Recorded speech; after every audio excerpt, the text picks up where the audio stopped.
शब बरात ये मगफिरत की रात है, ये रात बख्शिश की रात है। अहादीस में ये मजमून मिलता है कि इस रात कबीला बनु कल्ब की बकरियों के बालों की तादाद के मुताबिक गुनाहगार जहन्नम से आजाद कर दिए जाएंगे। किसका मतलब ये हुआ कि करोड़ लोग बख्शे जाएंगे। लेकिन ये रात हमें आखिरत की याद भी दिलाती है, क्योंकि ये फैसलों की रात है। ये रात बड़ी नाजुक डिसीजंस की रात है। इस रात फरिश्तों को अगले साल के हमारे मामलात सिपुर्द कर दिए जाते हैं। इस रात ये लिखा जाता है कि आइंदा साल किसको मौत आनी है, आइंदा साल में कौन पैदा होगा, किसको कितना रिस्क दिया जाएगा, कौन इस साल हज को जाएगा। इतनी नाजुक रात है। एक शख्स अल्लाह अल्लाह कर रहा था, शैतान ने उसे कहा कि तू तो अल्लाह अल्लाह कर रहा है, उधर से तो कोई जवाब ही नहीं आता, क्या जरूरत है अल्लाह अल्लाह करने की। उसका दिल टूट गया, कहता वाकई मैं तो रोज अल्लाह को याद करता हूं, उधर से कोई जवाब ही नहीं आता। तो सोया रात को, ख्वाब में हजरत खिज़र अलैहिस्सलाम की ज़ियारत हुई।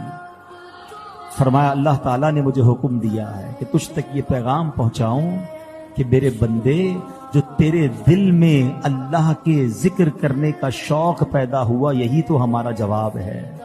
तेरी हर बार या अल्लाह में हमारी 100 लब्बैक पोशीदा है। तो जो जिक्र करने का मौका, दुआ करने का मौका, तिलावत करने का जो मौका मिला है ना, किसने दिया है? वला हौला वला कुव्वता इल्ला बिल्लाहिल अलीय्यिल अज़ीम। अरे अल्लाह की तौफीक के बगैर कोई कुछ नहीं कर सकता। अगर मुझे अल्लाह ने दुआ की तौफीक दी है तो कबूल भी वही फरमाएगा, जिक्र का मौका दिया है तो करम भी वही फरमाएगा।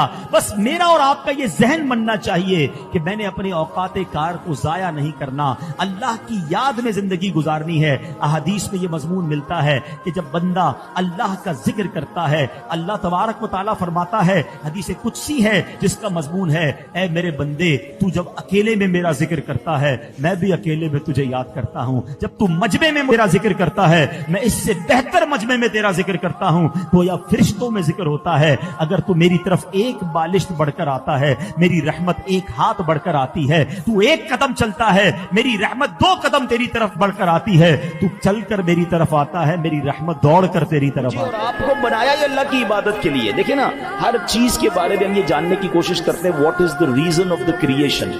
मोबाइल क्यों बना है? बात करने के लिए बना। अगर इसमें बात करने की सलाहियत खत्म हो जाए, कोई फंक्शन ना चले, क्या करेंगे? मोबाइल का गार्बेज कर देंगे ना।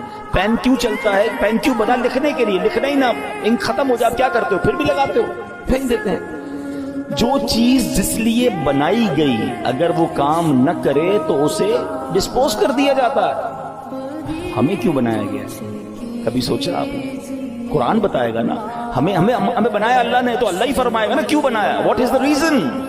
कुरान में रब फरमाता, वमा खलक़तुल जिन्ना वल इंसा इल्ला लियअबुदून। हमने नहीं बनाया इंसान और जिन्नात को, बस there is only one reason, इल्ला लियअबुदून। हमने अपनी इबादत के लिए बनाया।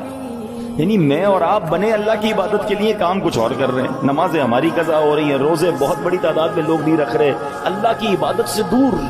हालांकि बनाया उस लिए गया है